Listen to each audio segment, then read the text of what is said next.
A mis hermanos, esta es la última vez en este viaje que voy a ver a muchos de ustedes, así que quisiera aprovechar para, en nombre de mi esposa Gloria y mío, darle las gracias porque le comentaba a la hermana Damaris que nos vamos muy gozosos de ver tanto pueblo de Dios aquí en España alabando y adorando su nombre, ver iglesias que están predicando y proclamando su palabra. Pero también gracias ya de manera más personal por el amor, el cariño, el afecto que nos han mostrado. De verdad, mis hermanos, nos vamos con el corazón lleno de gozo, de alegría, y ha sido un enorme privilegio conocer a algunos de ustedes más de cerca y haber podido hablar un poquito entre servicio y servicio. Así que gracias, mis hermanos, muchas gracias. Les pedimos, por favor, les pido que abran sus Biblias en Lucas capítulo 7. Lucas capítulo 7. Y vamos a leer a partir del versículo 36 hasta el versículo 50. Uno de los fariseos rogó a Jesús que comiese con él. Y habiendo entrado en casa del fariseo, se sentó a la mesa. Entonces una mujer de la ciudad, que era pecadora, al saber que Jesús estaba a la mesa en casa del fariseo, trajo un frasco de alabastro con perfume. Y estando detrás de él a sus pies, llorando, comenzó a regar con lágrimas sus pies y los enjugaba con sus cabellos y besaba sus pies y los ungía con el perfume. Cuando vio esto el fariseo que le había convidado, dijo para sí: si fuera profeta, conocería quién y qué clase de mujer es la que le toca, que es pecadora. Entonces respondió Jesús y le dijo: Simón, una cosa tengo que decirte. Y él dijo: di, maestro. Un acreedor tenía 2 deudores. El uno le debía 500 denarios, el otro 50. Y no teniendo ellos con qué pagar, perdonó a ambos. Di pues, ¿cuál de ellos le amará más? Respondiendo Simón dijo: pienso que aquel a quien perdonó más. Y él le dijo: rectamente has juzgado. Y vuelto a la mujer, le dijo a Simón: ¿ves a esta mujer? Entré en tu casa y no me diste agua para mis pies, mas ésta ha regado mis pies con lágrimas y los ha enjugado con sus cabellos. No me diste besos, mas ésta desde que entré no ha cesado de besar mis pies. No ungiste mi cabeza con aceite, mas ésta ha ungido con perfume mis pies, por lo cual te digo que sus muchos pecados le son perdonados, porque amó mucho. Mas aquel a quien se le perdona poco, poco ama. Y a ella le dijo: tus pecados te son perdonados. Y los que estaban juntamente sentados a la mesa comenzaron a decir: ¿quién es este que también perdona pecados? Pero él le dijo a la mujer: tu fe te ha salvado, ve en paz. Vamos a orar.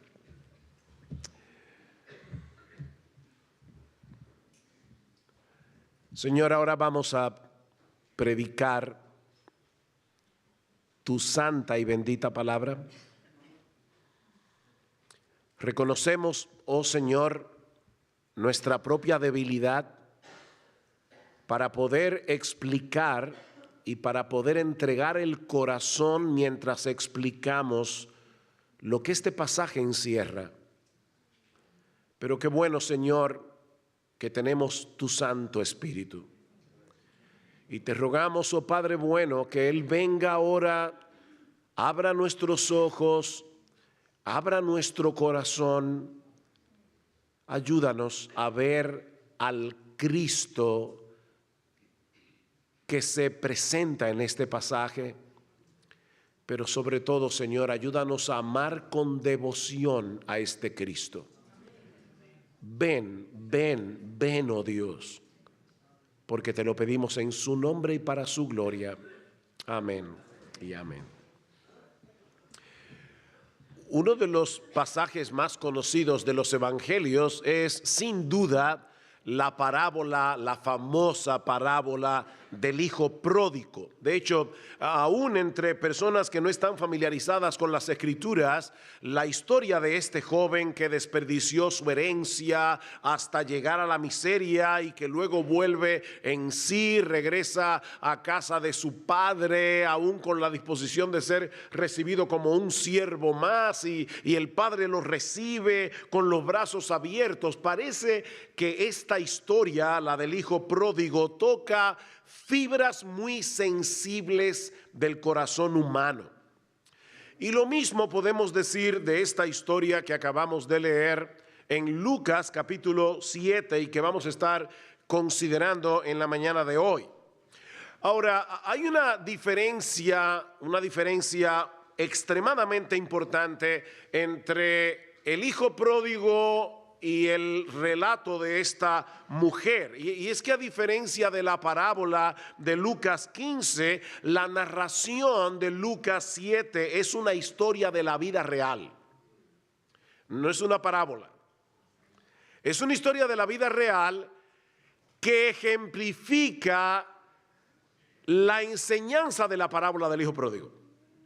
Así que hay una relación entre estas dos historias, pero no perdamos de vista que una es de la vida real, la otra es meramente una parábola.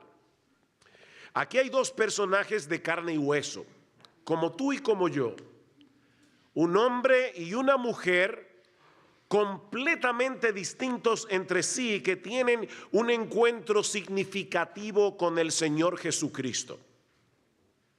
El primero es identificado como Simón el fariseo, en cuya casa se desarrolla la historia. Y como decíamos durante el congreso este fin de semana, los fariseos eran hombres extremadamente religiosos, sumamente moralistas y en muchos casos terriblemente hipócritas e hipercríticos. Se apegaban a las interpretaciones rabínicas de la ley con un fanatismo que rayaba en la ridiculez. Y Simón era fariseo, era un hombre religioso, decente, moralista, intachable y, como veremos en un momento, severamente hipercrítico. Del otro personaje de la historia, la mujer, no tenemos mucha información excepto que era pecadora. Por supuesto, podemos decir, bueno, pero todos somos pecadores. Pero en la cultura del Nuevo Testamento, cuando se dice que una mujer era pecadora, en ese contexto cultural, lo que se quiere decir es que era una mujer inmoral. Era una mujer que había vivido perdidamente. Así como Simón representaba lo mejor de la sociedad judía, esta mujer representaba lo peor. Pero a pesar de sus diferencias tan marcadas, los dos tenían algo en común. Ambos estaban interesados en Jesús. Lucas nos dice en el versículo 36 que Simón le había pedido, y literalmente la idea de este texto, la idea de este verbo aquí, es que le había rogado con insistencia que comiera con él. Tal parece que Simón sentía curiosidad. Simón quería poder hacer su propia evaluación de quién era este maestro que había aparecido repentinamente en el escenario de la vida israelita. En el caso de esta mujer, obviamente era tal su interés en la persona de Jesús que estuvo dispuesta a escoger el lugar y el momento más inoportuno para encontrarse con él. Ella tenía que saber que su presencia en casa de Simón el fariseo no sería bienvenida, que muy probablemente sería tratada en esa casa con un profundo desprecio. Pero eso no la frenó, porque su interés no era una mera curiosidad intelectual, no era una mera curiosidad religiosa, como parece ser el caso de Simón. Jesús era para esta mujer mucho más que una persona interesante.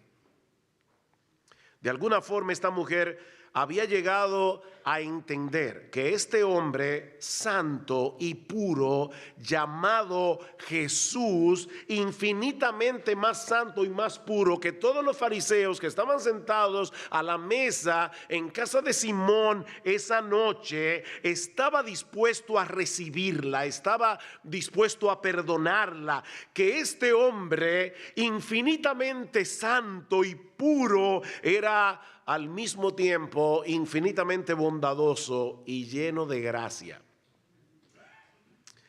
Simón tenía la misma necesidad de Jesús que tenía esta mujer, pero a diferencia de ella, él no lo sabía.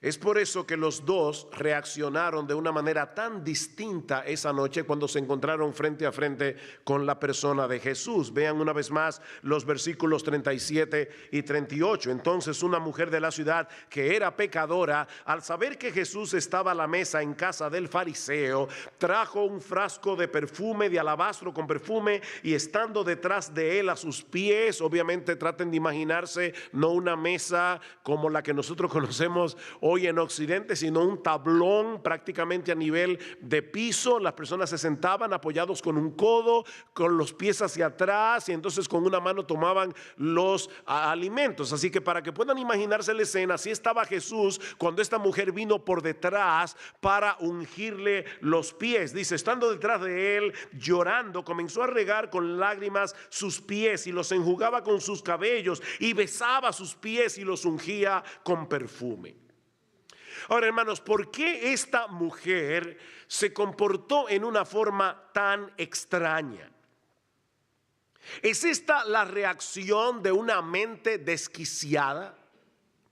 Tal vez padecía de algún problema psicológico que explicara este comportamiento tan inusual. Miren, mis hermanos, si somos honestos, deberíamos reconocer con vergüenza, por lo menos yo, no sé tú, yo, que de haber estado allí esa noche, podríamos haber evaluado este caso clínicamente. Y habríamos llegado a la conclusión de que esta mujer no estaba bien de la cabeza. De verdad, no sé tú, pero yo sospecho que no soy el único. O sea, trata de imaginarte la escena. Estamos todos allí civilmente sentados a la mesa, cómodamente, comiendo, muy decentemente, todo muy en orden. Y de repente llega esta mujer, que para colmo de males, todo el mundo la reconocía como una mujer de vida alegre. Y hace todo lo que Lucas describe. ¿Cómo tú te hubieras sentido? De hecho, yo sospecho que muchos de nosotros, por favor, seamos honestos, yo sospecho que muchos de nosotros esa noche nos habríamos sentido más a gusto con Simón que con ella. Simón era más civilizado, era una persona más predecible. Con gente así uno no sabe con lo que va a salir. Pero a los ojos de Jesús, esta reacción era completamente apropiada. Si tomamos en cuenta, ¿verdad?, la perspectiva que esta mujer tenía de sí misma y lo que ella pensaba acerca de Jesús. Esta mujer había venido a casa de Simón con un costosísimo frasco de alabastro con perfume, probablemente el que usaba para sus conquistas, dispuesta a manifestar en una forma concreta, muy concreta y muy costosa, su profunda devoción por Cristo. Por eso había decidido derramar sobre sus pies. Hermanos, no idealicemos al Jesús del siglo I. Jesús se ensuciaba los pies, igual que tú, igual que yo, andaban con sandalias. Y por eso había un esclavo en las casas que lavaban los pies de las personas. Pero Simón fue tan descortés, y Cristo después lo reconoce, que no le lavó los pies a los discípulos. Así que llega a Jesús. Y ahora llega esta mujer, ¿verdad? Y comienza a usar este perfume tan costoso para ungir nada más y nada menos que los sucios pies de Jesús. Su posesión más valiosa, a los pies del Señor. Pero en ese momento sus emociones la traicionan y comienza a llorar. De repente se vuelve un mar de lágrimas que empapan los pies de Jesús. Lágrimas que muy probablemente evidenciaban una mezcla de quebrantamiento y de gratitud, todo a la vez. Ella está consciente de lo mucho que ha pecado contra Dios. Ella está consciente de la forma tan grosera que había quebrantado su ley, pero de alguna manera, de alguna forma, ella había llegado a entender la gracia perdonadora de Jesús y estalla en llanto. Y como no tiene toalla a la mano, decide secarle los pies con sus propios cabellos mientras los besaba con sus labios. Por favor, miren la escena, imagínate la escena. Si hay algo, y esto no es un chiste, lo último que quiero hacer hoy es un chiste, pero si hay algo que las mujeres cuidan es su cabello. Y van al salón o a cosas de belleza, no sé cómo lo dicen aquí, a la peluquería, y cuando salen, hasta una llovina es un problema. Pero esta mujer está secando, esta mujer ha convertido su cabellera en una toalla para secar los pies de Jesús.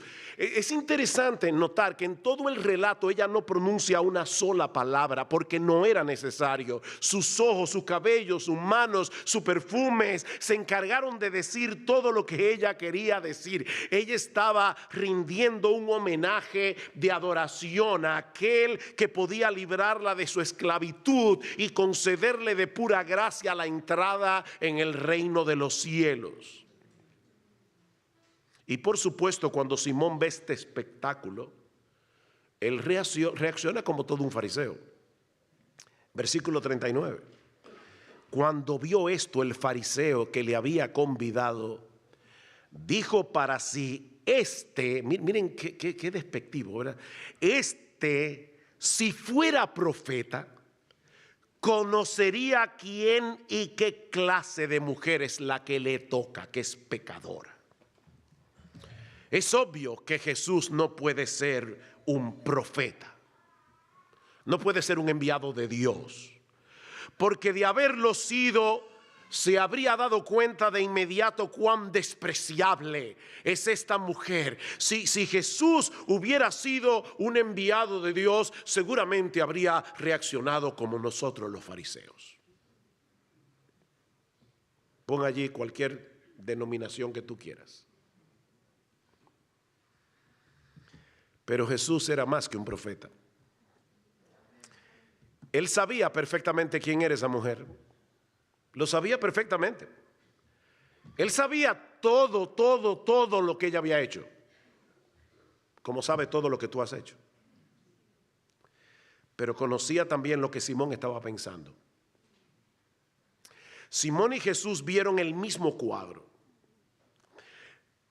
pero desde dos perspectivas totalmente distintas.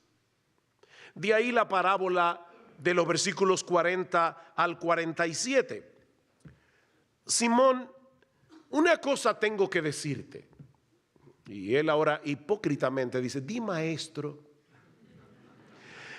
Un acreedor tenía dos deudores, el uno le debía 500 denarios, el otro 50, y no teniendo ellos con qué pagar, perdonó a ambos. Di, pues, ¿cuál de ellos le amará más? Interesante la pregunta. Y Simón le responde: bueno, yo pienso que aquel al que le perdonó más. Y él le dijo: sí, rectamente has juzgado. Aquí tenemos a un obrero, ¿verdad? O a un acreedor que debe 50 denarios, otro que debe 500 denarios. Uno un 10% de la deuda del otro. Un denario era lo que un obrero ganaba en Israel por un día de trabajo. Así que en la parábola tenemos a un hombre que debe todo lo que ganaría en un mes y medio, más o menos, y el otro le debe al acreedor lo que él ganaría por más de un año. Pero aunque una deuda era mucho mayor que la otra, Cristo dice que ninguno de los dos podía pagarla. Versículo 42. Ninguno de los dos. Pero aún así el acreedor decide cancelar generosamente la deuda de ambos. Y aquí viene la pregunta: ¿cuál de ellos le amará más? Y Simón dice: pienso que aquel a quien le perdonó más. Y el Señor le dice: sí, Simón, rectamente has juzgado. Aquel a quien se le perdonó mucho, amará mucho. Y esta mujer estaba muy consciente de la magnitud de su pecado. Ahora, yo tengo una pregunta para ti, mi hermano, mi hermana. ¿Cuál es el significado de esta parábola? Importante esto, porque algunos pueden pensar que lo que el Señor está tratando de decirle a Simón es que si una persona ha sido muy pecadora a lo largo de su vida y la naturaleza de sus pecados han sido bien groseros, su amor a Dios será más grande que aquel que nació en una iglesia, se crió en un hogar evangélico, cometió un pecadito por aquí, otro pecadito por allá, pero hizo profesión de fe a los 6 años. Bueno, evidentemente la persona que fue más perdonada debería tener más devoción. ¿No es así? No.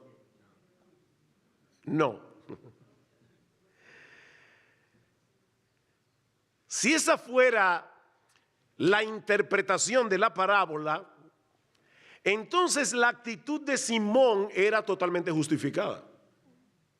Su falta de devoción a Cristo sería comprensible. Te entiendo, Simón, tú me amas poco porque tú no te has enlodado como esta mujer, a ti se te ha perdonado poco. Ahora, ¿es eso lo que Jesús está tratando de comunicar con esta parábola? Por supuesto que no. Simón estaba completamente equivocado.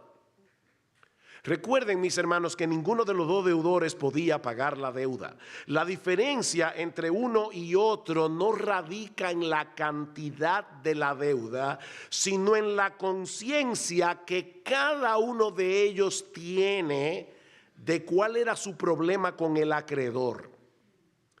Y es exactamente lo mismo que ocurre con el hombre en su pecado. A final de cuentas, o estamos completamente perdidos o estamos completamente perdonados, porque no existe ningún punto intermedio. Dime hacerles una pregunta. ¿A quién estaba evangelizando Jesús esa noche? ¿A la mujer o a Simón? ¿Cuál de los dos estaba más necesitado de que se le predicara el evangelio? Bueno, mis hermanos, aunque no lo parece a simple vista, lo cierto es que la condición espiritual de Simón era 1000 veces peor que la de esa mujer. 1000 veces peor. Simón, ella está en problemas y tú también. Ella no puede pagar su deuda, ni tú tampoco. La diferencia entre ustedes dos, la gran diferencia es que ella lo sabe, tú no. Ella lo sabe. Mis hermanos, es el entendimiento de nuestra condición lo que hace la diferencia. Simón necesitaba experimentar la misma clase de quebrantamiento que experimentó esta mujer pecadora. Por eso los dos reaccionaron de una forma tan distinta y por eso los dos cosecharon dos resultados muy distintos. Versículo 48. A ella le dijo, después de haber reprendido a Simón: tus pecados te son perdonados. Y los que estaban juntamente sentados a la mesa comenzaron a decir entre sí: pero ¿quién es este que también perdona pecados? Pero él le dijo a la mujer: tu fe te ha salvado. Tu fe te ha salvado, vete en paz. Hasta este momento de la historia el Señor había estado hablando con Simón. ¿Ven? Pero ahora se ha vuelto hacia la mujer para hablarle directamente a ella. Y sus palabras deben haber sonado como música en sus oídos. Tus pecados te son perdonados. Wow. Mujer, toda tu deuda ha sido pagada. Y no porque ungiste mis pies, no porque los besaste, no porque secaste tus lágrimas con tus cabellos, sino porque creíste. Tu fe, ¿vieron? Tu fe te ha salvado. Es la fe lo que hace la diferencia. Mis hermanos, por increíble que parezca, todo lo que se requiere para recibir el perdón y la gracia de Dios en Cristo es venir a Él consciente de nuestra necesidad y creyendo que esa gracia está disponible para nosotros. Es solo por Cristo, es solo por gracia y es solo por medio de la fe. Como bien ha dicho alguien, solo hay un obstáculo que impide que tú seas recibido por Cristo en sus brazos, y es que no vayas a Él, como sucedió con Simón, el fariseo. Lo único que este hombre decente, moralista, religioso, recibió de Cristo esa noche fue una severa amonestación. Y si murió sin arrepentirse, los sucesos de esa noche agravarán su miseria en el infierno. Simón recordará por los siglos de los siglos que el Salvador de los pecadores, el que pudo haberlo sacado de esas miserias sin fin, estuvo sentado en su casa a la mesa comiendo con él. Qué terrible memoria para Simón si no se arrepintió. El problema del fariseo es que su lógica pone el evangelio de cabeza. Piensa que el favor de Dios viene a nosotros por causa de nuestra obediencia. Si me porto bien, Dios me tratará bien. Pero mis hermanos, eso es colocar el caballo detrás de la carreta. No es debido a nuestro amor, no es debido a nuestra obediencia que somos aceptados por Dios. Es por el hecho de haber sido perdonados y aceptados de pura gracia que ahora podemos amar a Dios y obedecerle. Primero somos aceptados, luego nosotros amamos. Nosotros le amamos a Él porque Él nos amó primero. Porque somos aceptados y perdonados, ahora queremos obedecer. Es la gratitud por el favor recibido lo que nos mueve al amor y a la obediencia. Esta mujer amó mucho porque se le perdonó mucho, dice el versículo 47. Otra versión de la Biblia lo dice de esta manera, lo traduce de esta manera: te digo que sus pecados, que son muchos, han sido perdonados. Por eso ella me demostró tal amor. Me gusta mucho más esa traducción. Ella fue perdonada, ella sabe que fue perdonada de muchos pecados y por eso me demostró tanto amor. Fue la conciencia del perdón lo que produjo en ella ese amor tan desbordante, tan extravagante hacia la persona de Jesús. Mis hermanos, el perdón de Dios viene primero, nuestra devoción viene después. Este es un principio de suprema importancia para la vida cristiana. Al que mucho se le perdona, mucho ama. Algo no anda bien cuando una persona que profesa ser creyente carece de pasión por la persona de Jesús y por el evangelio. Por supuesto, no todos somos iguales, no todos manifestamos la pasión de la misma manera, pero todos debemos ser apasionados. Esa falta de devoción exuberante, apasionada, no tiene nada que ver con la personalidad. Óyeme, no tiene que ver con la personalidad. Tiene que ver con el entendimiento. Con el entendimiento.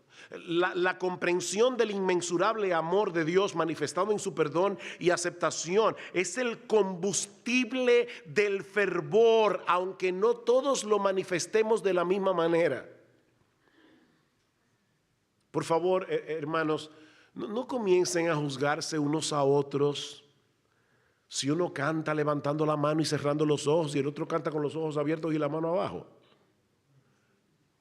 No todo el mundo manifiesta devoción de la misma manera. No nos convirtamos en Simón el fariseo. De hecho, si lo pensamos bien, nuestra pasión por Cristo debería ser más exuberante que la de esta mujer, pero muchísimo más. Porque nosotros vivimos al otro lado de la cruz. Porque nosotros ahora podemos leer Romanos, podemos leer Gálatas, podemos leer Efesios. Nosotros tenemos un mejor entendimiento, un mejor conocimiento de qué fue lo que pasó en esa cruz. Nosotros sabemos que nuestro bendito Salvador resucitó al tercer día. Nosotros sabemos que Él está sentado a la diestra del Padre. Nosotros sabemos que Él intercede por nosotros continuamente. Nosotros sabemos que Él nos ha dado su Espíritu. Óyeme, tú y yo tenemos muchísimo más conocimiento que el que tenía esta mujer. Por lo tanto, nuestra pasión, nuestra devoción debería ser más exuberante. Nosotros tenemos un mejor entendimiento del costo tan alto que Dios estuvo dispuesto a pagar para salvar a personas que lo aborrecían. La sangre de su precioso Hijo. Creyente, recuerden a que yo vine a Córdoba a predicarle el evangelio a los cristianos. Creyente, no te quedes sin hacer nada cuando percibas que tu corazón se está enfriando. Y no cuando venimos aquí al culto. Porque esta devoción fue privada hasta cierto punto. Esta mujer no estaba en una iglesia. Dice la Escritura que nosotros debemos adorar a Dios con orden porque Él es un Dios de orden. Cuando nos congregamos como iglesia hay una diferencia entre la devoción privada y la devoción corporativa. Hay una gran diferencia, pero yo no me quiero meter en eso. El punto es que cuando tú estás allí solo en tu casa, cuando nadie te está viendo y tú percibes claramente frialdad en tu corazón, mi hermano, predícate el evangelio otra vez. Predícate el evangelio. Recuérdate lo mucho que Dios te perdonó y a qué precio. Contrasta el inmensurable amor de Dios con la negrura de tu pecado. Hasta que tu corazón vuelva a encenderse con la llama del primer amor. Amén. Cristo le dijo a la iglesia en Éfeso: yo tengo algo contra ti. Tú has perdido tu primer amor. Ellos estaban haciendo lo mismo, buena doctrina, tal vez una iglesia bien ordenada, lo cual está bien, eso es correcto. Cristo alaba a la iglesia en Éfeso por su buena doctrina. Cristo alaba a la iglesia en Éfeso por sus obras. Cristo alaba a la iglesia en Éfeso porque eran sumamente cuidadosos con la enseñanza bíblica. Eso está bien. Cuando Cristo ve eso, Cristo alaba a una iglesia así. El problema es que eso no es suficiente. Tienes muchas cosas buenas, le dice Jesús, y yo las veo, pero tengo algo contra ti de lo cual tienes que arrepentirte. Tú has dejado tu primer amor. Eres como esa esposa que le dice a su esposo: mi amor, yo quiero que tú sepas que tú y yo estamos casados. Yo pienso respetar el voto matrimonial. Yo voy a seguir haciéndote tu comida. Yo voy a seguir guardándote tu ropa en el armario. Yo voy a seguir sirviéndote. Solo quiero que sepas que mi corazón le pertenece a otro hombre. Y el esposo le va a decir: bueno, pero mientras me haga la comida, y ¿verdad? Has dejado tu primer amor. Y eso empaña todo lo demás. Todo lo demás. Mira, yo no sé si tú naciste en un hogar cristiano y te convertiste a los 5 años. Tu pecado es horrible. Como quieres, horrible. Lo que cometiste antes de convertirte, lo que has cometido después de convertido, cada pecado tuyo merece el infierno. Si tú hubieras sido la única persona del universo a la que Dios hubiera elegido para salvación, y en toda tu vida, voy a ponerlo como un extremo, hubieras cometido un solo pecado, uno solo, Cristo habría tenido que venir a la tierra y morir por ti como hombre en la cruz. Porque un solo pecado, uno, es horrible. No tendrá dioses ajenos delante de mí. Esa frase me aplasta. Delante de mí. Cada pecado que nosotros cometemos es por idolatría. Cada pecado que nosotros cometemos es porque estamos amando más alguna cosa que a Dios. Cada vez que nosotros pecamos es porque estamos buscando satisfacción fuera de Dios. ¿Y sabes lo que dice Dios? No tendrá dioses ajenos delante de mí. Cada vez que tú pecas, eres como el esposo que pone frente a la cámara nupcial la foto de su amante. Delante de mí. Estás poniendo el ídolo delante de mí. Estás poniéndome la foto de tu amante en mi cara. Qué horrible es eso. Pero nuestro pecado no nos permite percibir nuestra pecaminosidad en su justa dimensión. Y precisamente por eso no podemos percibir la magnitud del perdón de Dios. Solo la brillantez de la perfecta santidad de Dios puede ayudarnos a ver la cara horrible de nuestro pecado. No te compares con otros en la iglesia.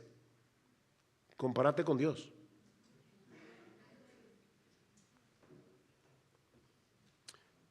Déjame hacerte otra pregunta. ¿Qué tan profunda es tu convicción de pecado? Simón despreció a esta mujer porque se creía superior. Y de hecho, llegó a despreciar al mismo Jesús por haberla tratado con tanta gracia. ¿Tú percibes desprecio en tu corazón por otros que parecen haber caído más bajo que tú?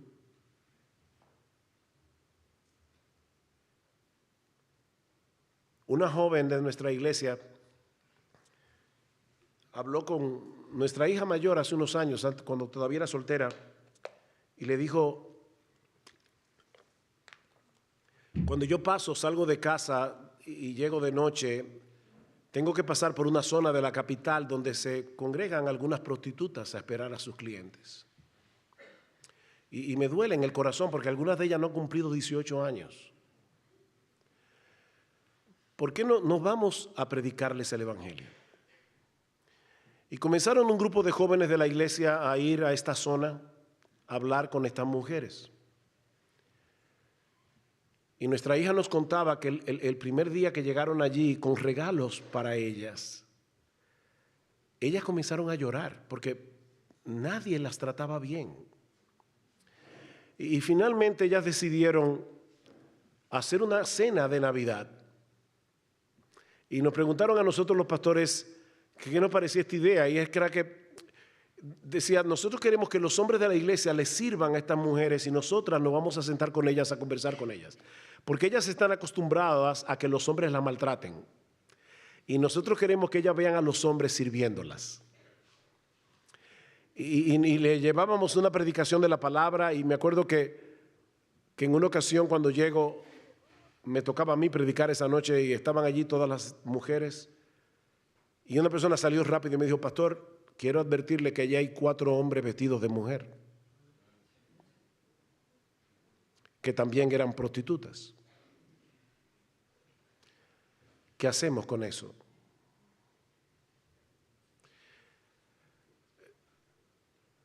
¿Te sentirías tú superior a uno de estos travestis que venden su cuerpo? Es horrible la vida que viven, horrible. Han caído muy bajo, están en el fango. Mi pregunta es si tú te sientes superior. De verdad, otra vez, seamos honestos. ¿Tú crees que tú eres mejor? Porque no caíste ahí.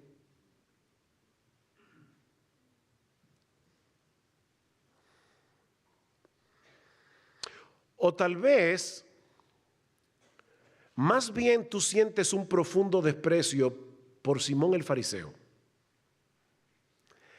Tal vez tu desprecio es diferente. En vez de despreciar a las prostitutas, a los homosexuales, a las lesbianas, a quienes tú desprecias de verdad, es a los santurrones,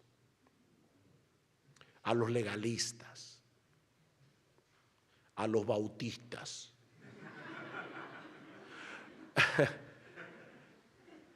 Óyeme, no importa a quién desprecies, la razón de tu desprecio es que te sientes superior.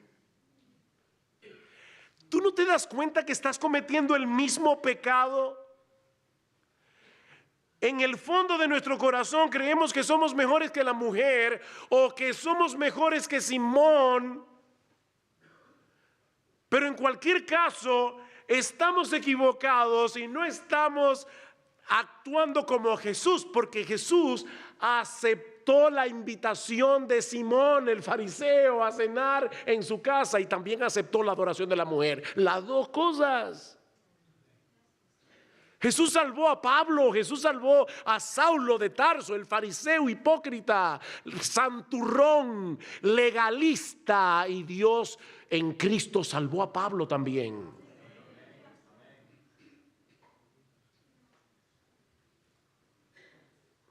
A veces escucho a personas que han salido de un contexto sumamente legalista y hablan con un desprecio.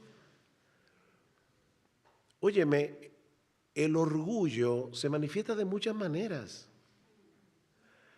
El orgullo se manifiesta en el legalista que mira por encima del hombro a los que no guardan tantas reglas como él.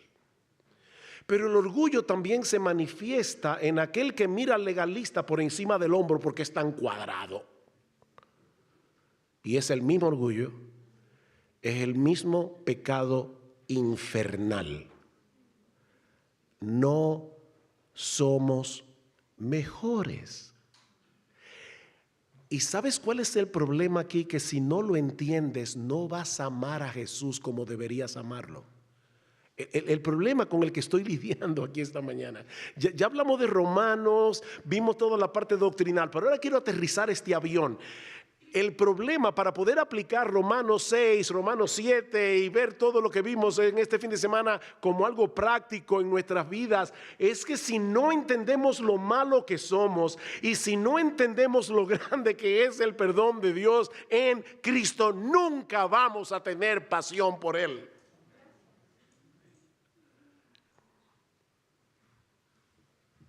Una de las cosas más sorprendentes de la persona de Jesús, y es realmente sorprendente, es esa inusual combinación de santidad perfecta con una gracia y una bondad infinitas.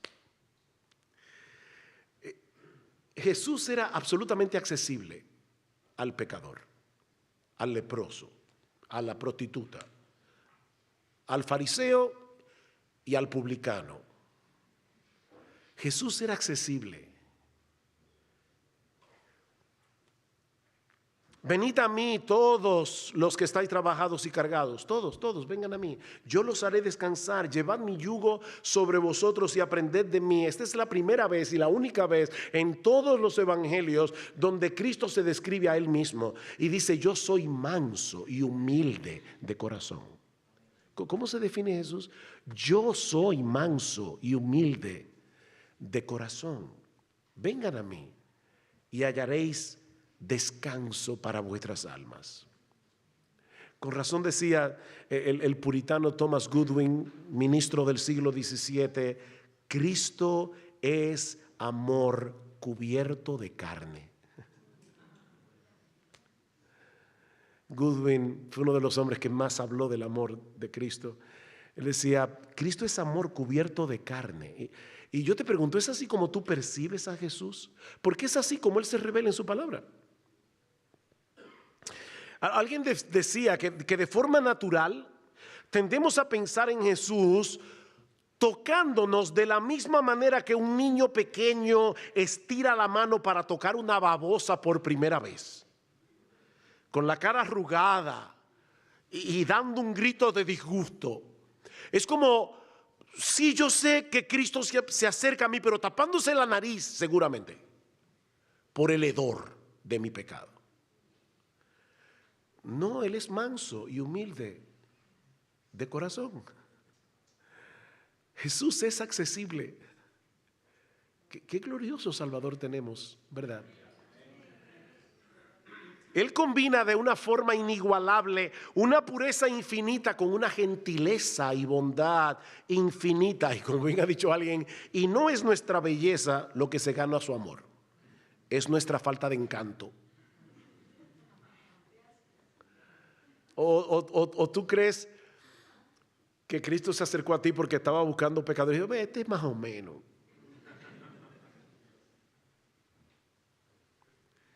Oh, mis hermanos, nosotros necesitamos meditar más a menudo en la magnitud de nuestro pecado. De verdad, necesitamos eso. Pero no para aplastarnos por la culpa. Es para gozarnos en el perdón. Es para poder entender la grandeza extraordinaria del amor de Dios manifestado en la cruz. Nosotros necesitamos pedirle al Señor en oración, por favor, Señor, ayúdame a entender esto. Ayúdame a entender lo malo que yo soy. Ayúdame a entender lo bueno que tú eres.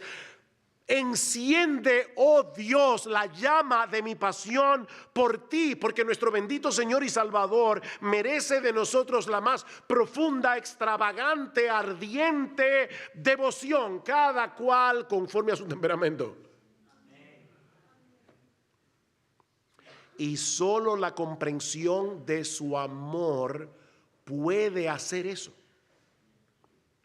Porque el amor de Cristo nos constriñe pensando esto, que si uno murió por todos, luego todos murieron y por todos murió para que los que viven ya no vivan para sí, sino para aquel que murió y resucitó por ellos. Es el amor de Cristo lo que nos constriñe. La belleza de su carácter es totalmente atractiva y la naturaleza de su amor perdonador absolutamente incomprensible. Eso es lo que enseña Isaías 55:8, un texto que se cita mucho y yo no estoy seguro de que se entienda del todo lo que ese texto enseña, pero dice Isaías, porque mis pensamientos no son vuestros pensamientos, ni vuestros caminos mis caminos, dice Jehová, como son más altos los cielos que la tierra, así son mis caminos más altos que vuestros caminos y mis pensamientos más que vuestros pensamientos. ¿En qué tipo de contextos nosotros solemos citar Isaías 55:8? Cuando está sucediendo algo en la providencia divina que nosotros no entendemos, cuando de repente el mundo se nos pone patas arriba, pero cuando Dios a través del profeta Isaías dijo eso, no lo dijo en el contexto de su providencia misteriosa, lo dijo en el contexto de su perdón. Cuando Dios dice, mis caminos son más altos que tus caminos y mis pensamientos son más que vuestros pensamientos, lo que Dios está diciendo en el contexto del texto es, no juzgues mi capacidad de perdón por la capacidad tuya.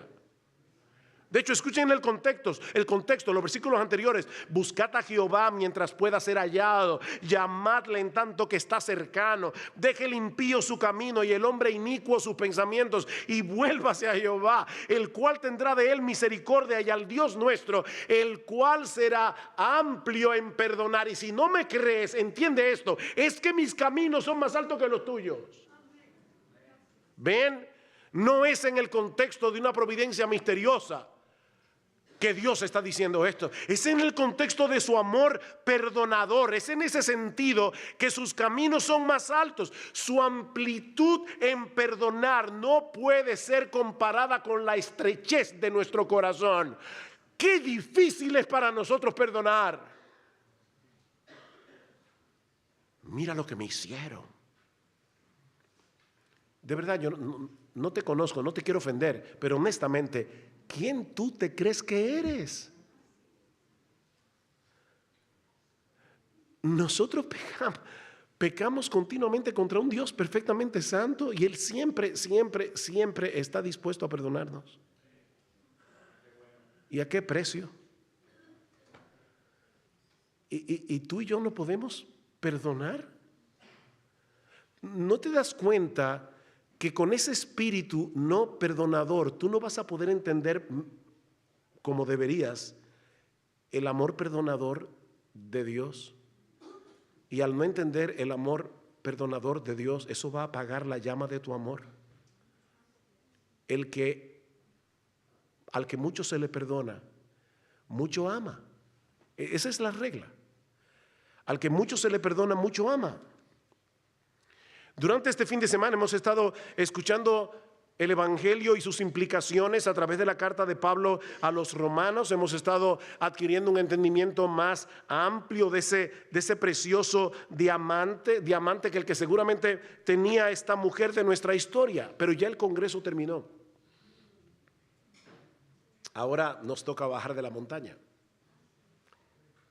y seguir con nuestra vida cotidiana.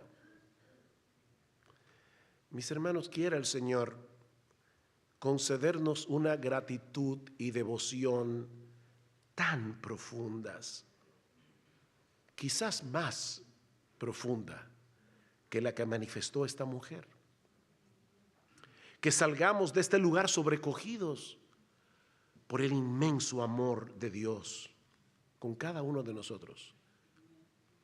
Medita en esto, mi hermano, medita en todas las enseñanzas que hemos estado rumiando este fin de semana acerca del amor perdonador de Dios, porque al que mucho se le perdona, mucho ama. Y a todos los creyentes que estamos aquí se nos ha perdonado mucho. Mucho, mucho, mucho. Mucho más de lo que ahora somos capaces de entender. Cuando tú y yo lleguemos al cielo y estemos frente a frente a la santidad de Dios en cuerpos glorificados, ahí es que nosotros vamos a ver que éramos unos monstruos horribles, hediondos de pecado.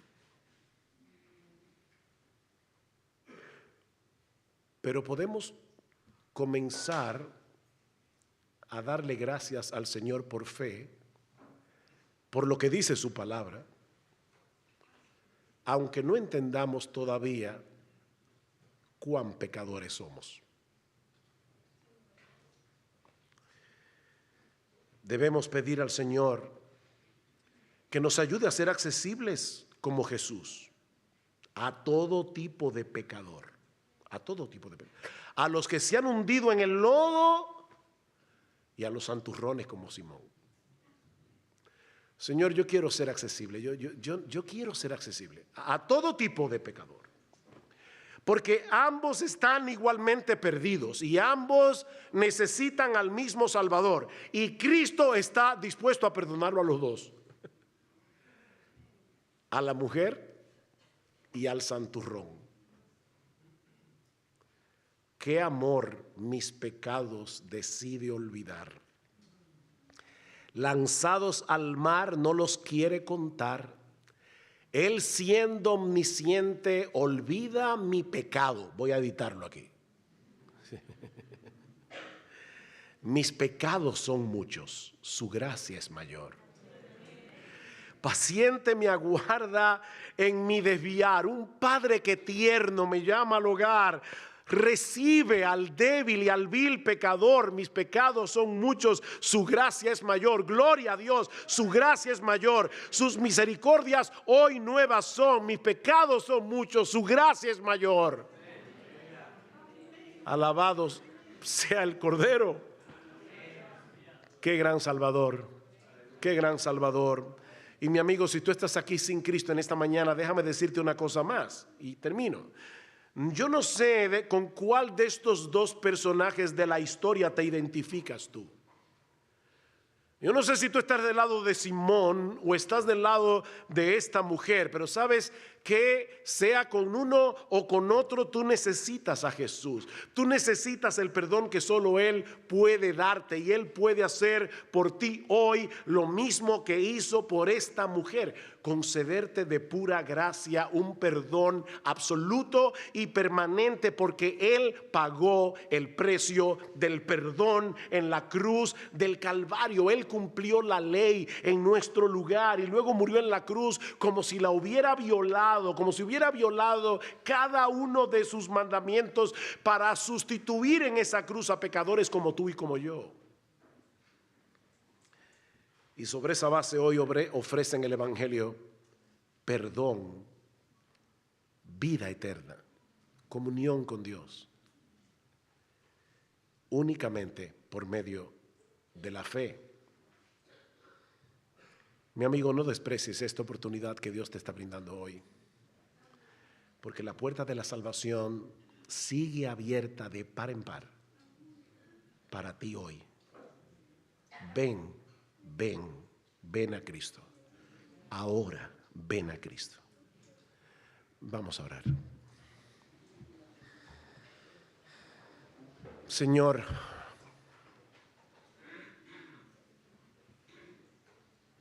cuán incomprensible es tu amor.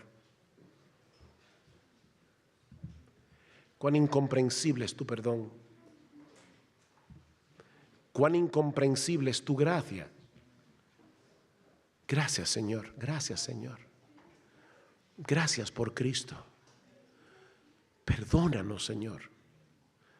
Perdónanos por nuestra falta de amor. Perdónanos por nuestra falta de pasión. Perdónanos por nuestro hipercriticismo que nos hace creer que somos superiores que otros. Perdónanos, Señor. Por favor, Señor, perdónanos. Abre nuestros ojos para que veamos la negrura de nuestro pecado. No para quedarnos postrados bajo el peso de la culpa, sino para poder aquilatar la preciosidad de tu perdón en Cristo, la maravilla de nuestro Salvador. Y ven hoy, Señor, por tu Espíritu, y salva a algunos. Salva, Señor, para la gloria de tu Hijo. Amén.